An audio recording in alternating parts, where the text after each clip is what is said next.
Bismillahirrahmanirrahim. Assalamualaikum warahmatullahi wabarakatuh. Alhamdulillahirabbil alamin wa bihi nasta'in ala umurid dunya waddin. Shalatu wassalamu ala asrafil anbiya'i wal mursalin sayyidina wa maulana Muhammadin sallallahu alaihi wasallam wa ala alihi wa sahbihi ajma'in, amma ba'd. Yang saya hormati kepada Bapak Ahmad Muhlisin selaku dosen pengampu mata kuliah Sejarah Peradaban Islam. Yang saya hormati kepada seluruh rekan-rekan di sini, saya Wilda Farhananda, Prodi Ahwal Asyasiyah NPM 201110038. Baiklah, di sini saya akan menyampaikan tentang sejarah peradaban, sejarah kebudayaan. Baiklah, di sini izinkanlah saya untuk menyampaikan tentang sejarah kebudayaan Islam pada masa dinasti Umayyah. Yang pertama, latar belakang berdirinya dinasti Bani Umayyah. Pengertian dari kata Bani menurut bahasa berarti anak, cucu atau keturunan. Dengan demikian yang dimaksud Bani Umayyah adalah anak, cucu atau keturunan Bani Umayyah bin Abdu Syams dari satu keluarga. Kata dinasti berarti keturunan raja-raja yang memerintah dan semuanya berasal dari satu keturunan.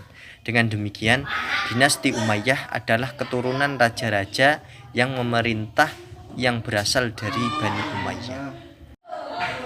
Bani Umayyah didirikan oleh Muawiyah bin Abu Sufyan pada tahun 41 Hijriah atau 661 Masehi di Damaskus dan berlangsung hingga pada tahun 132 Hijriah atau 750 Masehi.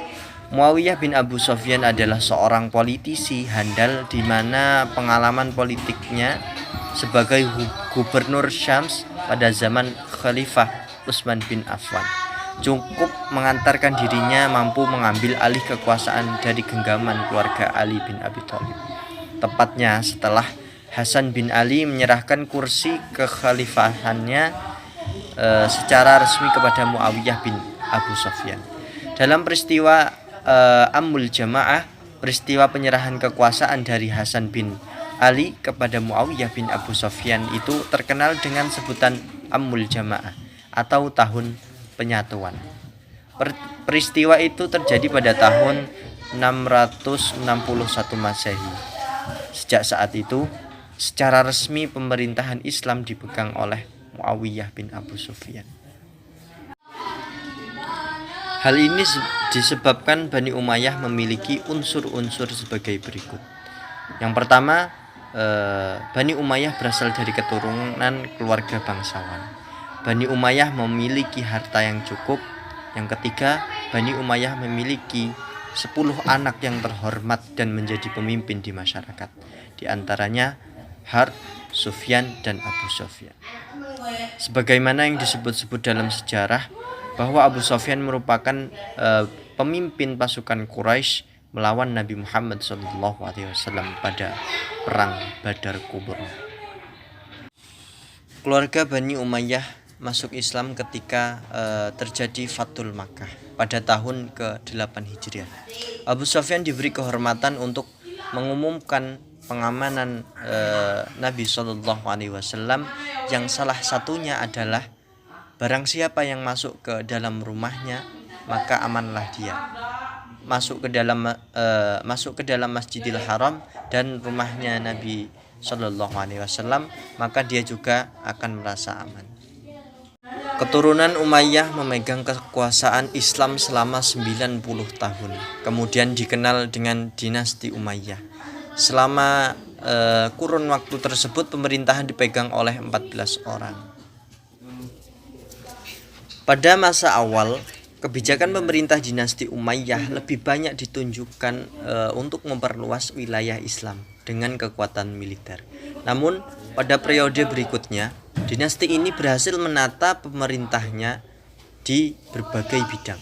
Hal ini tercapai berkat jasa dari 4 orang khalifah, yaitu yang pertama Abdul Malik bin Marwan, yang kedua Walid bin Abdul Malik, yang ketiga Umar bin Abdul Aziz, yang keempat Hisham bin Abdul Malik. Pada masa pemerintahan mereka lah tercapai kemakmuran dan kemajuan yang tidak hanya dinikmati oleh rakyat yang beragama Islam saja, namun kemajuan dan kemakmuran tersebut dapat dinikmati oleh kalangan non-muslim. Karena pada saat itu kas negara sangat banyak dan melimpah, bahkan sulit untuk mencari seorang yang mau menerima zakat. Yang selanjutnya, perkembangan organisasi negara dan susunan pemerintah pada masa dinasti Umayyah.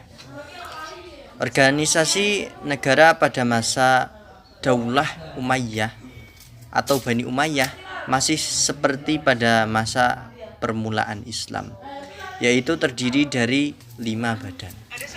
Yang pertama, An-Nidamus Siyasi atau organisasi politik. Yang kedua, An-Nidamul Idari atau organisasi tata usaha negara. Yang ketiga, An-Nidamul Mali atau organisasi keuangan atau ekonomi. Yang keempat, An-Nidamul Harbi atau organisasi pertahanan. Yang kelima, An-Nidamul Qodai atau organisasi kehakiman. Yang selanjutnya, perkembangan ilmu pengetahuan. Perkembangan ilmu pengetahuan, pusat kegiatan ilmiah pada masa dinasti Umayyah adalah di kota Basrah dan Kufah di Irak. Perkembangan ilmu pengetahuan itu ditandai dengan munculnya ilmuwan-ilmuwan muslim dalam berbagai bidang. Khalid bin Yazid bin Muawiyah adalah orang yang pertama menerjemahkan buku tentang astronomi, kedokteran, dan kimia. Di samping itu, Khalid bin Yazid merupakan seorang penyair dan orator yang terkenal. Pada masa pemerintahannya, Khalifah Umar bin Abdul Aziz sering mengundang para ulama dan fuqaha untuk mengkaji ilmu dalam berbagai majelis. Ulama-ulama lain yang muncul pada waktu itu adalah Hasan al-Basri, Ibnu Syihab az-Zuhri, dan Wasil bin Atha. Pada masa dinasti Umayyah, pembangunan fisik juga mendapat perhatian besar. Dengan perpindahannya, pusat kekuasaan keluar dari Jazirah Arab. Pembangunan fisik juga tidak terpusat di Jazirah Arab saja. Bukti-bukti peninggalan menunjukkan bahwa pada saat dinasti Umayyah, umat Islam sudah mencapai tingkat peradaban yang tinggi. Mungkin cukup sekian dari saya, kurang lebihnya saya mohon maaf. Saya akhiri, wassalamualaikum warahmatullahi wabarakatuh.